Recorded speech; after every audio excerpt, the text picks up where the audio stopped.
Welcome to the Oxygenaddict Podcast. We're brought to you every week by our sponsors, precisionfuelandhydration.com. You can personalize your fueling and hydration strategy so you can perform at your best with 15% off your first order of electrolytes and carbohydrate fuel with the code OA23 at precisionfuelandhydration.com. Welcome to the show, everybody. I'm your host, Coach Rob Wilby, and I'm joined by Coach Chris Palfreman. Chris, how are you today? Rob, very well, thank you. Good to see you. Great to have you back with us again, mate, after a couple of weeks with you gallivanting off around the world. We'll get to that in a minute. Every week, we bring you an episode of this podcast to try and help motivate and inspire you. There's a couple of things you can do for us before we really kick off with today's episode, please. If you do enjoy this episode, please follow us on Spotify or Apple Podcasts and or like and subscribe on YouTube. We've seen massive growth of the show on Spotify recently. I don't know whether that's just us or whether Spotify is really taking off with podcasting, but the numbers have gone absolutely crazy over the last year there. So if you have liked or followed us on Spotify, thanks a lot. It's definitely really helping. And the second thing you can do for us is if you're looking for help and advice with your training, please get in touch. We've had a bunch of calls with people recently from, athletes who are looking to take part in the first triathlon or 70.3 or Ironman next year, who've maybe heard of this show through the podcast. So if you're one of the people out there who shared it or pointed people in the direction of the show, I think, Chris, almost universally, the calls I've had with people about memberships have been people saying, oh, my friend told me about your podcast and I went and listened, and then I've ended up listening to 40 episodes back to back. So thank you to the listeners and the viewers on YouTube who have shared the show with your friends. It really makes a difference to us and we're really grateful. Thanks very much. And today what we're going to try and do is help you out with answering a bunch of questions athletes have either sent to us or given to us in our communication app with our athletes. We thought there's a bunch of questions here we can go through that are common questions from athletes that will hopefully really help people out. That's kind of going to be the gist of today's show, isn't it, Chris? Yeah, totally. And I think it's a good time of year to ask questions. It's time to reset, relax, but also don't fall into the trap of thinking that you're not progressing just because you're not physically overloading your training. You can still do a lot off the bike, off your feet and out the pool in terms of setting yourself up for a great year. So yeah, thank you to everyone that's sent in questions, whether it's on our Circle app or on email. Keep firing them away. It keeps us on our toes. And I think there are lots of great questions that we can answer. Yeah. And again, as we said in the episode last week or the week before, when we were talking about the importance of the end of season break, I think it's really important to emphasize to athletes just how important it is to have a mental and physical break and refresh at the end of the season. For some people, that's maybe going to be a week. For some people, that's maybe going to be up to 4 weeks. I would tend to, and I do push our athletes towards the longer end of this, especially if they've been racing long distance and Ironman, especially if they've raced multiple races in the season. I think that month of downtime to physically and mentally refresh is so important before going into a winter block. And I've talked to an athlete just this morning who said, I'm trying to get myself fired up for training again. I really want to get back into it. But you know what? I'm just so tired. It's like the enthusiasm lasted about 7 seconds or something. I said, right, that's what this month is here for. End of season break. Take the break you need it. Go and have fun, ride your gravel bike or do whatever. But take that mental break so you're not like trying to push the boulder uphill, essentially. It's such a long season as well, which is great because it gives us more opportunities to race in amazing places. But also, I think quite a good way of thinking about it is, can you remember how you felt last October or last November? To me, I really struggle. It feels like such a long time ago. And that's a pretty good perspective of, oh God, okay, that is how long the season is. I don't need to rush back. Really build yourself in slowly. And even if you just tick off a few sessions just to keep that mobility in the body, keep the blood flow, keep your mental health on track, that's going to set you up so well for November, December, January. We want you peaking in May, June, July, August, depending on when your A rate is. You don't want to be peaking in February, March, which a lot of athletes tend to do, but kind of by accident because they're so consistent until then. And keeping that consistency is really mentally fatiguing. So yeah, really pace yourselves if you can. And it's dead common as well. We have course athletes looking to get coaching for next year, and they say, well, I've just entered this race in, June, July next year. I'm ready to go. Let's do it. Come on, let's get the training started. And it's almost a year away. And it's really important to kind of build in fire breaks into people's years, like we do when we write training plans, where you go, okay, this is going to be a recovery week. This is going to be a down month. This is going to be a time when I don't care how motivated you are for training. No, I'm going to advise you that you don't ride 500 miles over the Christmas week, because guess what? You need a break then. I don't care what Rafa say with a social media campaign. You're going to need some downtime, and you're going to need to see your mates and have a chill. So, we're going to open a can of worms there, aren't we? There's going to be 15 emails about the RAF Festive 500 later on. But again, if anyone's wondering, there's my opinion on it. No, don't do it. Dead simple. It's really easy. Yeah. All right, listen, let's kick off then. Let's go into our first questions. And I think the best one to start with what we're talking about here, is the question from Rob about the end of season break, isn't it? Yeah, so I think this was an athlete that is exactly in the kind of position that we're talking about. He's more or less got his calendar sorted for next year. He's itching to go mentally, physically. He thinks he's ready. But then he gave it a go. He went into some key sessions, and actually, straight after the warm-up on a hard bike session, the body and or mind said, no thanks. That's the perfect indicator of it being slightly too early. So the question essentially is, I've come across this issue, felt terrible on the bike, indoor session. What should I do? Should I push on through, or is it okay to essentially walk off the bike and reset? I think we're both on the same page on this one. We saw it very clearly. We could have answered this within a second of Rob sending in the message, and we both instantly thought, perfect. Listen to your body, listen to your mind. Get off the bike, get out your Lycra, go for a walk in the woods, relax, spend time with your family. That was the perfect indicator of something not quite being right. And the reality is, if we'd asked this athlete to push on through, where would he have been in 2 weeks, 2 months? Yeah. 100%. Probably not in the best position. And we're looking for the best position in 2 months, 3 months, not now. Yeah. I think the line from his question that says, I've decided that my season has ended and I am taking a 2-week break, but am I doing the right thing? And I think that the sort of the back and forward dichotomy in that is so important to address with people, because everyone's got these two voices that live in their head. There's one going, you're absolutely knackered and you need to take a break. And then there's the other one going, don't be so soft. Get on with your training. Coach has set you some training, get it done. And it's really important to reinforce that, especially I'll talk to our athletes that we coach right now. Yes, there's a training plan in place for you, but treat it like a menu to select items from during your end of season break. And it's okay to not do any of them at all, because what we're prioritizing is getting yourself ready for next season's training over everything. So again, it's not going to apply to absolutely everybody, but for the vast majority of people, they're really going to need to be forced to take a break, because the voice that says, get on with it, is used to winning the argument a lot of the time. It's interesting that you use the word menu, and it's one that I've been using a lot recently. And using the analogy of a restaurant menu, you walk into a restaurant to have a good time. You don't pick everything on the menu. It's just not realistic. And I feel that applies to this particular training phase. See what you fancy. Take the hors d'oeuvres, take the mains, or take a dessert, but it doesn't matter.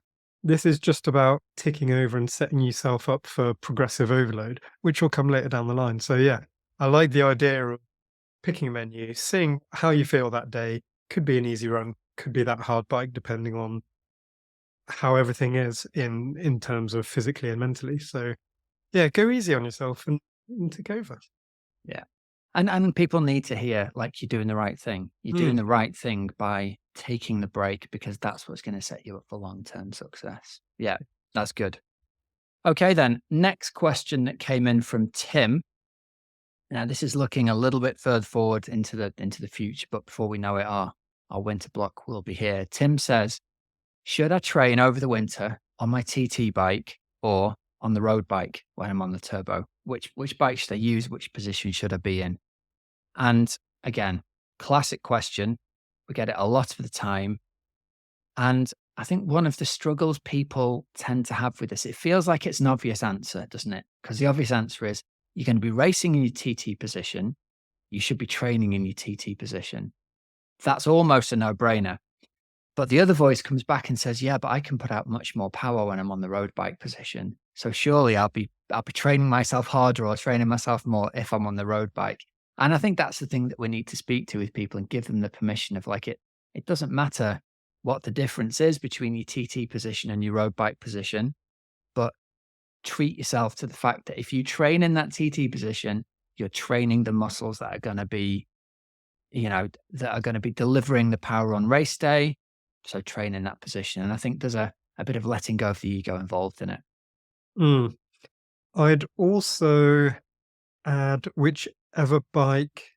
So make sure you've got a bike fit, essentially, is what I'm trying to get to. Because if you're going to put your road bike on there, but your TT has the bike fit, sometimes I'm okay to see an athlete using their road bike in November, December, January on the indoor trainer if they so wish. But if you don't have a bike fit on that bike, you might be leading yourself down a corridor of niggles, back injuries, all sorts going on with your knees. So if you are, whichever bike you're going to use, make sure that it's totally fitted to you, cleat positions are right. We don't want any more stress through the neck, the back, lower back, all that stuff. And you might feel like, oh, it's okay, it's indoors, I don't need it. You do. Yeah, Any get hours that the you're bike spending, fit. That's the ultimate message here, isn't it? Spend the time now. The off season is the time to book in. Your bike fitters are going to be quieter this time of year. Get your position dialed in, and then you've got a whole winter block to be in that perfect position and learn to develop the power in it. I think it's a really good point, Chris. Yeah. There's another question that's linked to bikes, and this is far more to do with either training camps or race season. And I think it's a really good question, which is it better to hire a road bike or fly with your road bike when going to a training camp or event? I personally don't have a really clear answer because I think it depends on so many different factors. If you're looking at an A race, something that you've invested a lot of time and money, I'd always like to see an athlete racing on the kit that they've been using. Get used to 100% for races. 100% use your own bike. And in fact, it's pretty much a nightmare trying to find any kind of rental situation for a race anyway. I think this particular question is more about like going away for a training holiday, going away for a training camp. And again, like you said, there isn't a hard and fast answer to this because on the one hand, there's no two ways around it. Packing your bike into a bike box is a pain in the backside. That's the downside of it, isn't it? The plus side is you get to train on your bike, in your position, on your equipment that you know is maintained when you get there. But it's a pain in the bum spending the hour taking your bike apart, getting it into the bike box, fitting it into the bike box. It brings up the question of, do you own your own bike box? Do you hire a bike box? I would say to athletes, look, if you're on a multi-year journey here with your triathlon and your training and you want to go and do several things aboard, buying a bike box is one of the best things that you can do. And learning then how to put your bike into the bike box is the next best thing that you can do. A little tip here for people, the thing that I did is I take a photo of the bike when it's actually in the bike box and then refer back to that the next time I'm packing the bike in. And it sounds really obvious and simple, but when you've not done it for a year, you can't remember whether the bike goes crank side down or crank side up, or the forks go at this end or that end. And I've got one of those bike boxes where you can't put the bike in both ways. The Velcro straps are in a certain way to hold it in. And I think a lot of them are the same. So the first time you manage to get it in comfortably, take a photo of how it looks. And it also really helps you when you get to the other end and you've got to pack the bike away in another week's time to remember exactly how you did it. And please make sure that you stick to the exact measurements, saddle height, angles of your bars, saddle fore and aft, all that stuff. Either mark it with tape so you don't even have to think about it, or even better, use a tape measure it, write it down. Because I've seen it many times where an athlete ends up in Mallorca, wherever the race is, and their position looks totally different to what I remember a week ago. And that always worries me, especially if you're doing an A race. You want to be really comfortable with putting your bike back together. What's your experience been like of the bike box you bought recently? You got one of those, was it a bike box Allen? Yeah, so it's a bike box Allen. I think it's called Aero, which essentially allows you not to take off your handlebars in any way. It's got really bulbous areas of the handlebar. So whether it's a TT bike or in my case, a gravel or road bike, it means I don't touch the headset. I don't touch any of those parts, which, especially in the discipline that I'm doing, off-road cycling, the headset gets real battering. And every time I loosen it or tighten it, I'm really scared of threading it or having an issue. And if I'm flying around the world, I don't want to be stressing about that. So literally all I have to do is take the pedals off and the wheels. Don't touch saddle, don't touch handlebars, brakes, anything like that. And I think it's even more prevalent in the TT and triathlon world, where a lot of the handlebars, stems are integrated. So if you do have an issue when you're taking something apart or putting something back together and you rip one of the hoses out or you touch the brake cables, you might find yourself in a bit of bother and having that additional stress pre-race day. So again, ask around. You might be able to rent, borrow, or even better buy if you're really investing in the journey. I'd highly recommend that kind of solution. Or there's another solution, which is I know a lot of our athletes end up employing and buying one of the companies that ships your bike out for you. You know, they drive it by van. You don't have to do anything. And obviously there's a financial cost to that. But for your A race, it's a pretty great one if you're not comfortable around mechanical issues on a bike. Yeah. Yeah, that's good. Now, I'm not totally against the idea of people renting bikes. And in fact, I've been away for short breaks before where it hasn't been, we've had a 4-day trip for a long weekend in Mallorca, and it's not viable either time wise or price wise to take the bike and all of that, and just rented a bike when we got there for a couple of days. And that is amazingly good fun. So that's my one caveat. Is like, if you're going away somewhere and it just doesn't make sense to pack your bike for a few days worth of a trip, rent a bike when you get there and go and have some adventures. But all things being equal, if you're going away for a week, I'd say take your own bike. And if you're going to be in this for the long term, I was super impressed with your bike box and very jealous of it, because when we got to our location, your bike was assembled in about 15 minutes, wasn't it? Yeah, I think I can do it under 10 minutes now. It's really easy. Yeah. I hadn't even got all the Velcros undone on my bike by the time you were fully adjusted and ready to go. Yeah. So yeah, that's a good one to know about for sure. Here's another bike-related one, which is from one of our fairly new athletes called Alan, who's it's his first foray into triathlon.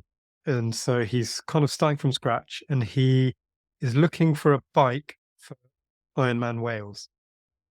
Now, Ironman is quite a specific distance. There's lots of details to look into there, but then also Ironman Wales, which is quite a particular course, as we know. So, Rob, what would be your advice to an athlete essentially delving into a whole new world and quite a difficult course when it comes to Ironman Wales in terms of planning kit? Yeah, it's a really interesting one, this, because Alan's right at the start of his journey, and you can tell he's super enthusiastic. And there's a bunch of posts about, I've seen this bike, I've seen this bike, I've seen this bike, all for sale secondhand. Should I buy it? I think it's in my size. Should I get it? And the first advice is, look, any bike that you get is just going to become an expensive and difficult sell secondhand if you get it and it's the wrong size for you. So that's the very first thing. Before you even think about road bike or time trial bike, I would go to a store and I would get fitted, and I'd have someone say, right, you are and they can generally say this to you, you are a size 54 road bike. And that gives you the starting point. Now, the particular challenge here, I think, Chris, around people who are new to the sport is you come in and you see time trial bikes and you see everyone on time trial bikes, and you want a time trial bike because they look amazing. And it's really hard to say to the athlete, look, I think you'd be better off getting a road bike to start with, because the reality might be that you end up buying a time trial bike as well. And maybe that's okay. But I think I still come down on the side of, if you are buying your first real bike, get a road bike, just because it's going to be so much more useful for you in terms of, going out riding with other people and doing group rides and things. It's going to be so much more useful to be on a road bike. Totally agree. Especially when you're looking at the technicalities of Ironman Wales, for example. It's up and down, left and right. To do that fast and comfortably on a TT bike requires quite a bit of experience. And I do think that someone in Alan's position, I think he'll be quicker on a road bike than he would on a TT bike in his first season of triathlon. And worst case scenario, do that first year on a road bike. A road bike will always be able to sell. You can sell that on, then upgrade to a TT bike if you so wish. But if you're looking to get to Ironman start line and finish line, at this stage, I'd also agree that a road bike is going to be far more applicable, convenient, comfortable, and actually fast. Yeah. And you can stick TT bars on the road bikes. The little clip-on aero bars can go on there. We've got to remember that you've only got to go back to, I'm going to pick my year out of the air here. I think we're 2005. An athlete of Simon Lessing's caliber was still winning Ironman Lake Placid on a road bike with clip-ons on. Yeah. And it's only this recent shift in the past sort of 5 to 8 years of, the arms race of TT bikes having taken over. I think having a road bike, having a good fitting, comfortable road bike, especially for Wales where you're not going to be on the TT bars for probably half the course anyway, I think I'd say probably more than half the course you won't be on them. Well, a TT bike's only faster if you can ride a TT bike. That's the end of it, isn't it? They're only faster if you live. Yeah, that's very true. Another thing for Alan, which I think might be interesting, 2 small points. One is it's probably worth looking into the tyre clearance, knowing that a 23mm tyre is not very comfortable and technically also not very fast. So that's historically all the bikes were either 22 or 23mm tyres. That's the width of the tyre. But if you can fit something that's at least 25mm, it's going to be far more comfortable. And on a course like Ironman Wales, that's going to be a real bonus for you. The second point would be gearing. So make sure that you're able to have a big range in terms of the cassette on the back. So again, with Ironman Wales, spinning your legs nice and easy up the steep hills is going to play big dividends come the run. So that would be another part. I did have another point on bikes, so tires. Well, I'll tell you one point that I thought, just an immediate reaction to seeing one of the photos of one of the nice looking bikes that he'd put up. It had those old Planetex tubular wheels on, which you wouldn't know if you've not been in the sport for a while. You absolutely want to avoid having tubular tires these days. It used to be, it was a no-brainer because everyone raced on tubs and they were much cheaper than clinchers. These days, you just want to stay away from them as much as you can. And I'm really sorry to the guys who've got wheels that have got tubs on that they want to sell on the secondhand market. But my advice is always going to be no, don't do it as a triathlete. Don't ride tubs. Go with clinchers. I'd start with clinchers in your first season around a bike. Using an inner tube is probably the easiest way to go. And then you 100%. Can progress to tubeless further down the line if you need to. And my final point to someone like Alan would be consider the advantages and disadvantages of rim brakes and disc brakes, knowing what Wales can be like and knowing that there's a high degree of chance of rain around that course. Then I'd feel much more confident if an athlete had disc brakes. And it's certainly not, you absolutely have to have it. But if you've got the choice of rim or disc and there's not a huge financial decision between the two, I'd go disc brakes. They're far more predictable in the rain is my opinion. And I think that's a really good thing to point out to someone who's partly, when we're buying our first bike, we're making a financial decision partially, and it's very likely to be that comparable rim brake bikes are much cheaper than comparable disc brake bikes at the moment. Yeah. Because, disc brakes are much, much safer to use in the rain. I would advise the athlete to spend that extra money now on the disc brake version, even if it's several £100s, because what's probably going to happen is in a few months, you're going to go out for a ride in the rain, you're going to brake on a downhill, and you're going to think, well, these don't work very well. Yeah. And then wish you bought the disc brakes. So I would send people over in that direction for sure, especially like you said, with the context of it being Ironman Wales, hilly and often wet. Yeah. And then that's the end of all of the questions that we had sent in to us. But there's one other thing that we want to cover, which I think there's more information to come out on this as the week goes by and other people post information. But in our group, we've had people post some photos of their HRV and what's happened to their HRV, or the heart rate variability, post having done Ironman or having done an Ironman a week ago at the moment. And long-time listeners will know, but all our athletes track their HRV measurements every day. And that's essentially a marker of how much stress your body is under, and inversely proportional is how ready your body is to do any kind of exercise. So one of our athletes posted a photo today of what their HRV has done in 7 or 8 days post the Ironman. And someone else who did the same race has posted theirs as well. So Stephen and Elliot, thank you for sharing your information. It's been quite amazing to see it laid out like that in front of us in graph form, hasn't it? HRV, I find, is absolutely brilliant, but I find that athletes really struggle to, I don't know what the word is, to fully commit to the process. They pick and choose when they want to use HRV. So, for example, these two athletes now, they know that they've done their big A race. So they're quite happy to see their HRV all over the place and absolutely kind of dive bomb downwards, because that's kind of what they want to see. It's the off season. However, we know that HRV is a brilliant tracker of stress on the nervous system and how ready your body is to cope with stress and training. And it's not whether mentally or physically you're tired, it's to do with the nervous system. It's not tangible. There's no way of knowing that without having this metric.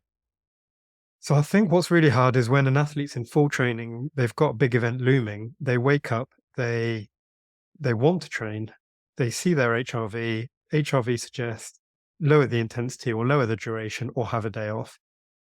Most athletes will say, the technology is probably lying to me. I feel fine. I'm super motivated. That's exactly where HRV could save your season, could give you the most amazing PB.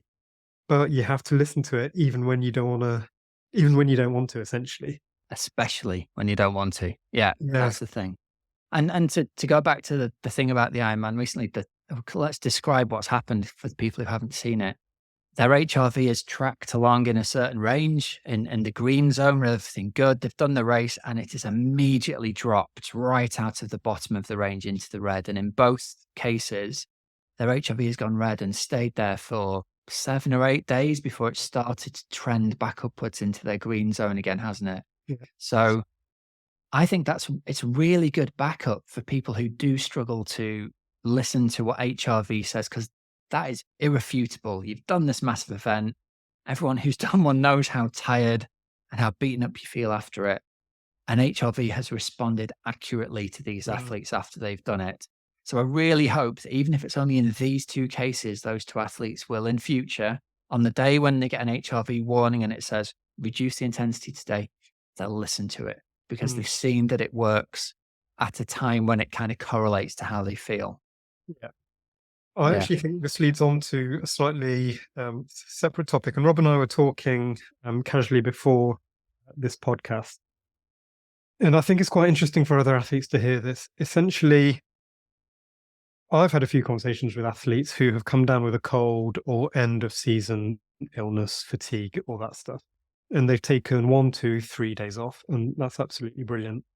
But some have tested positive with COVID, and they've gone through a week of doing nothing, and then they're chomping at the bit because they've essentially got over the back of the illness. They're feeling good. They can see that, they want to start training again. The sun has been out in the UK, and they want to get on their bike. And from my perspective as the coach, I'm trying to put the brakes on. I'm saying, please, we want 2 weeks of absolutely nothing, and then we're going to build in very slowly. And it's not even going to be training. It's just going to be some slight movement to see how the body reacts. And then we can start talking about training maybe a month in. I think that you're in a really good position to share your opinion on this, Rob. And I don't know how much detail you want to go into it. It's, slightly personal to a degree, but I know that recently you went out and did a run, and you're a fit guy. You've been through COVID, I don't know how many times, and let's refresh the listeners. I think I'm right in saying that you were hospitalized and things were really dire. And this was back when COVID, was hitting the UK back in 2021, was it? But your journey is something quite crazy. I saw you on your bike in Mallorca earlier this year. You were getting in, don't know how many hours during a week, and it was quite amazing. And you seemed like a very, very fit athlete. However, there's an underlying history to all this. And, recently, I'll let you tell the story, but you had quite a scary situation, which I think is just a good reminder. We don't want to scare anyone. We don't want to scaremonger a COVID or anything, but this is just your experience of how illness can bite back however fit you are. Yeah, it's a weird one because the context for me is I obviously got COVID before there were any vaccinations, and I'm like, first up disclaimer, I am not a medical doctor. We're not medical doctors, and we're only kind of giving our experience here. Some of our athletes and my own experience is people who caught COVID before vaccinations were around and then continued to suffer, bad consequences of it have had it a lot worse than people who've got COVID after they've been um, what's the word I'm looking for? Vaccinated. Um, and the vast majority of people, it looks like, are going to be all right. And we've got lots of anecdotes, haven't we, of athletes who are getting COVID and who are feeling they're just over it really, really quickly these days, which Sam is Laidlaw's awesome. a pretty good example.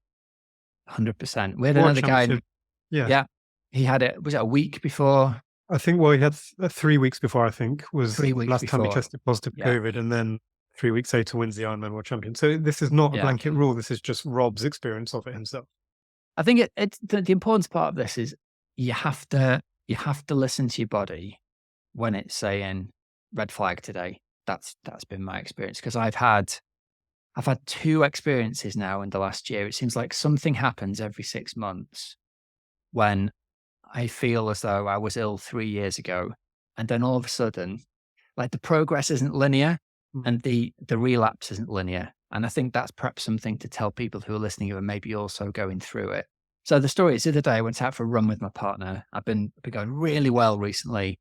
I'm back riding again. I'm riding hard up hills. I did a faster 5K and felt great and got to the end of it. And I'm nowhere near as fast as I used to be, but I'm an old git now anyway. But it feels like I'm really running again, which is great.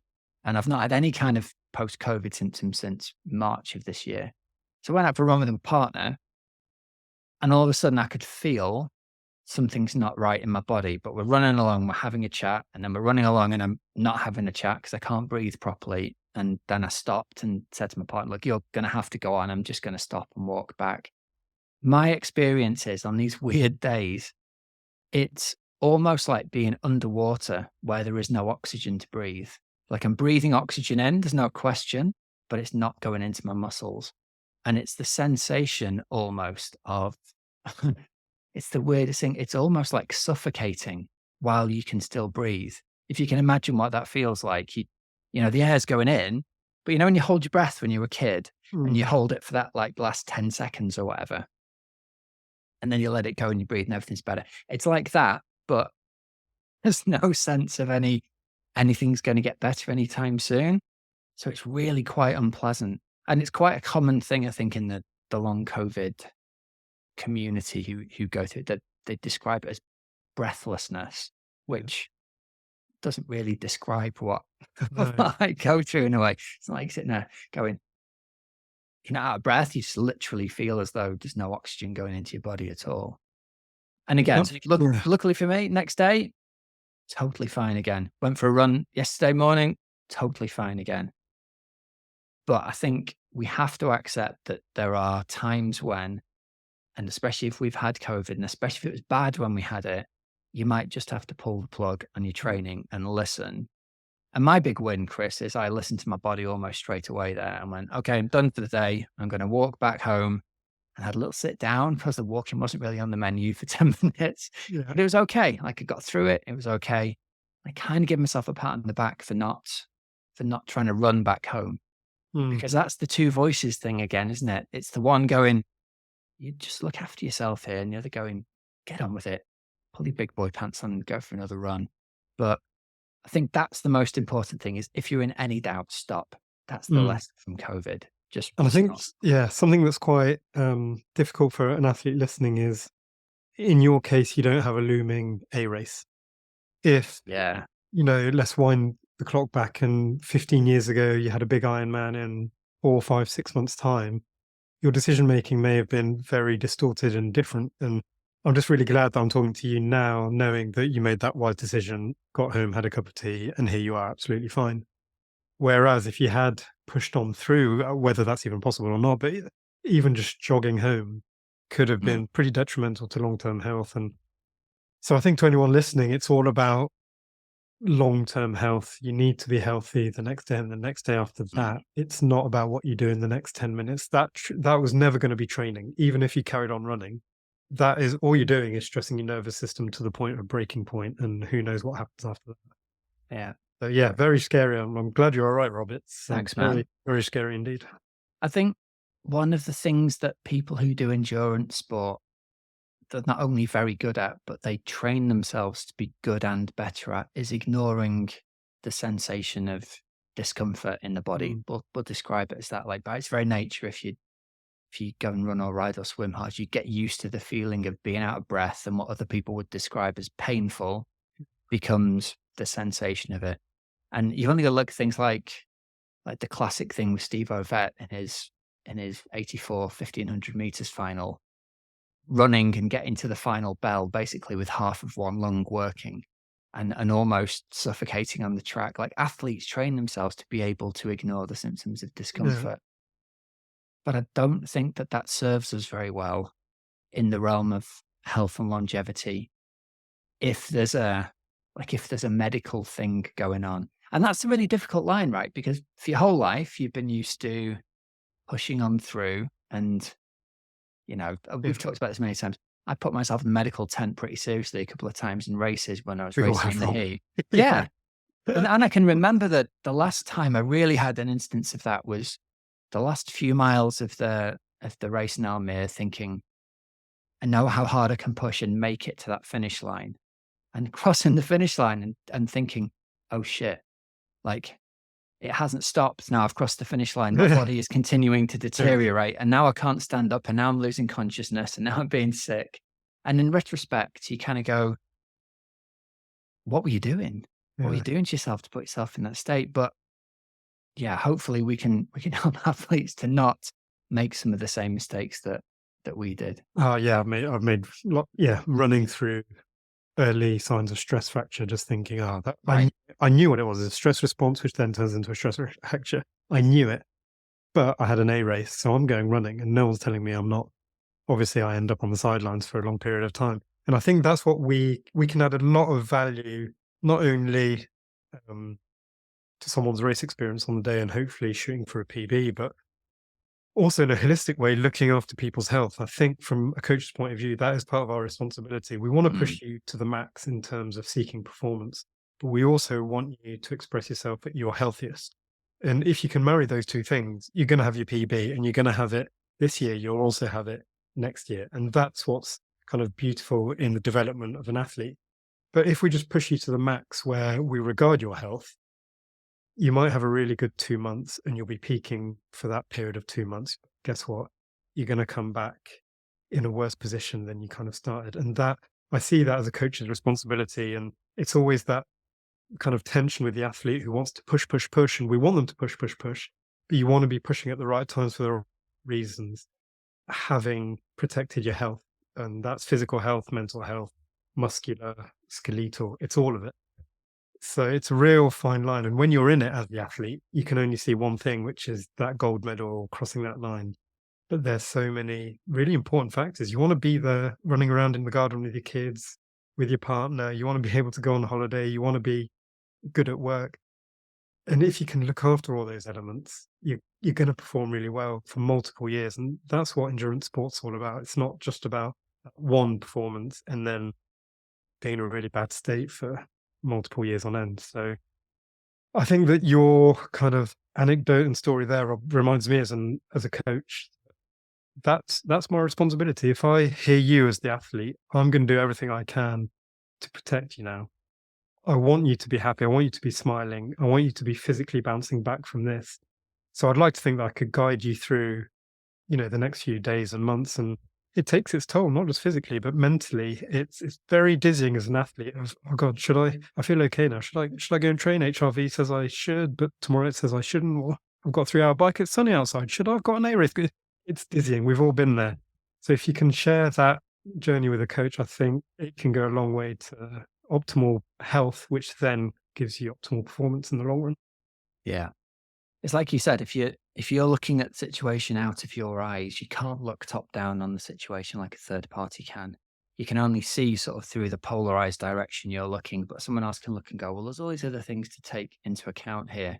So I think you should make this decision. And often, if you're willing to listen to that, I think it can certainly add an extra something into the decision making process for sure. It's like we always say, isn't it? People come to coaches and expect that they're going to have the whip cracked over them, and most of the time, our job is just to say no to people. Yeah. Not today.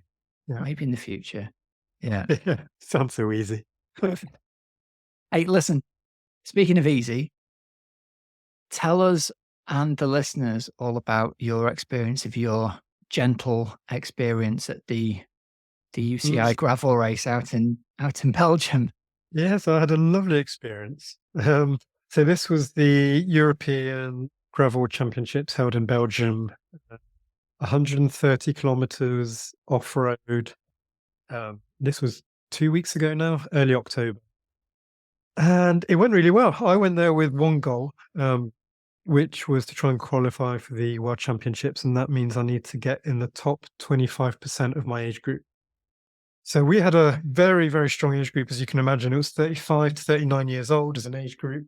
And it was hard, Rob. There was nothing easy about it. There's a bit of tongue-in-cheek. Is it just your age group together on the start line, or is it all the age groups mixed in? So, frustratingly, this was mixed with my age group and the age group above, which is 40 to 44.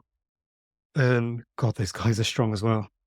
Unbelievable. I think they might even be stronger than our age group, which I don't know what they're doing, but it's amazing.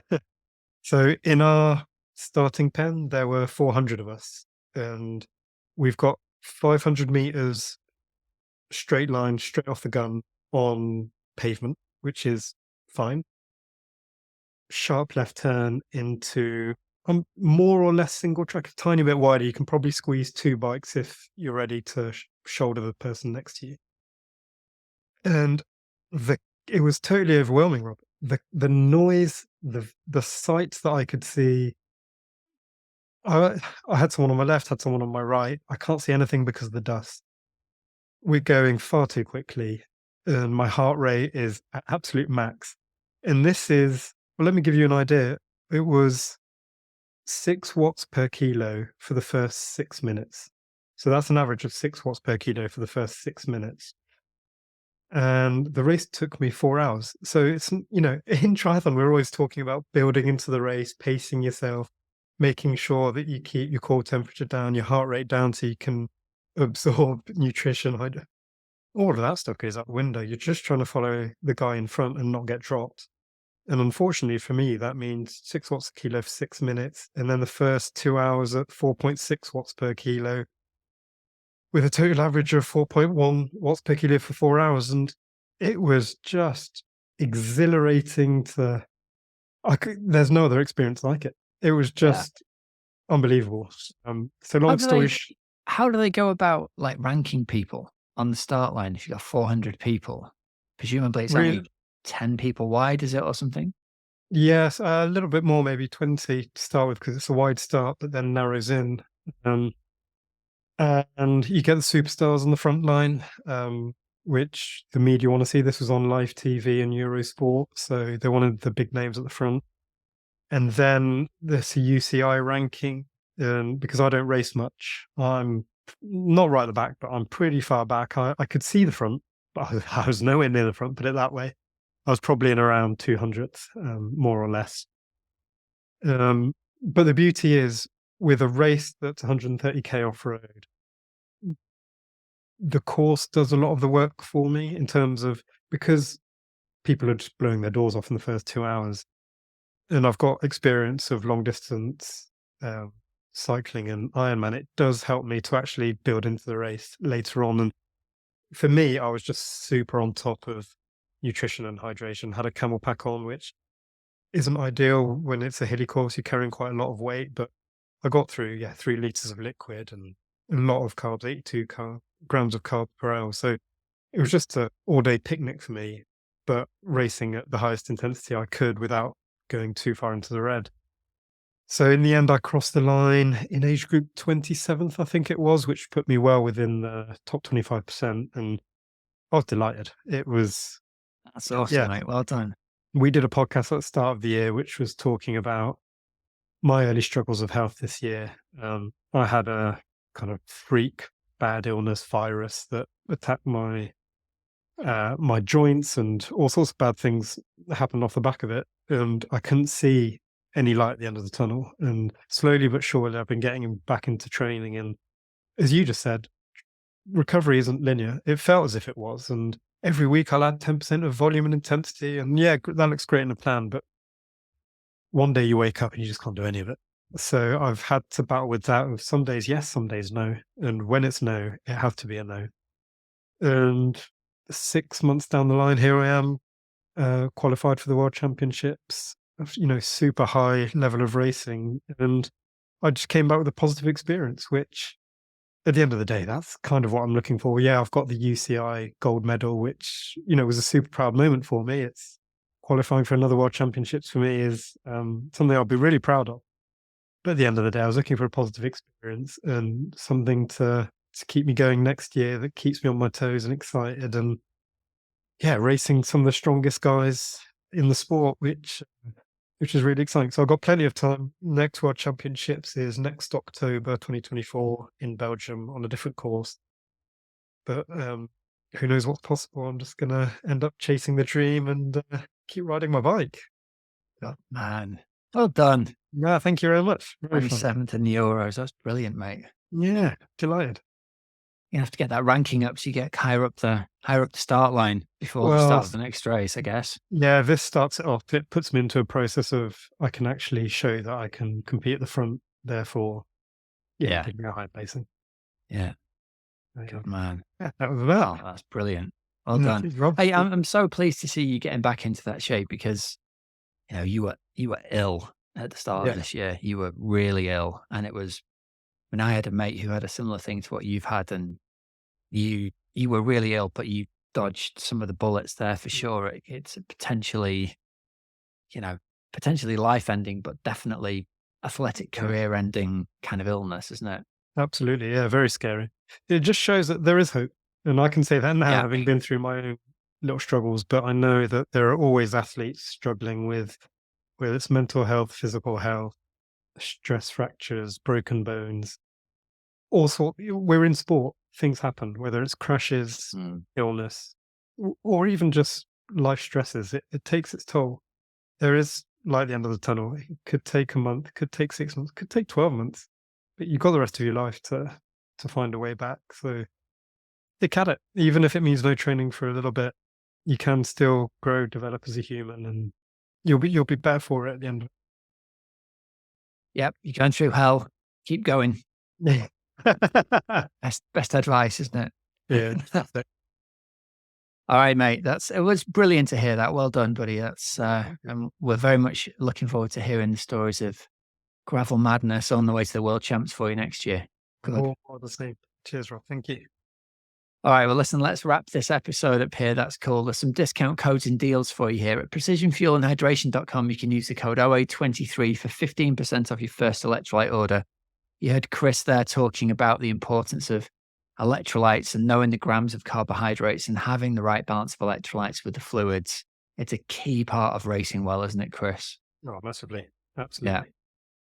So get over to precisionfuelandhydration.com. You can use their free online fuel and hydration planning tool, and you can get to your next race in the same position Chris was, knowing exactly how much you need to eat, how much you need to drink, and the concentration of electrolytes and carbs in your body to give you success.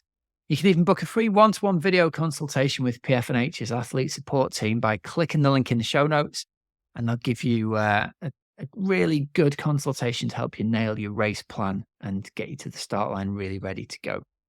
The other thing is at teamoxygenaddict.com, I think we've got the most comprehensive endurance sports coaching program for busy age groups. And if you're interested in finding out more about coaching and how we might be able to help you out with your endurance goals for next year, let's have a chat. We have got a couple of weeks left before our annual price rise. So click the link in the show notes, have a chat with us. You get in at 2023 pricing. And the best part is you get to hold on to that 2023 pricing for the entire duration of the time you stay a member with us. So there's some members who've been with us for 5 years now, and they are getting a total bargain because they've managed to hold on to their membership rates from all those years ago. So again, link in the show notes to click through and book with either me or Chris or Andy, and we'll have a chat with you and see how we can best help you out and whether you're a good fit for the team. All right, guys. So there's links in the show notes, so you don't need to remember them. And until next week, have a great, safe training and racing week. I'm Coach Rob Wilby. He's Coach Chris Pelfreman, and you've been listening to the Oxygen Addict Podcast.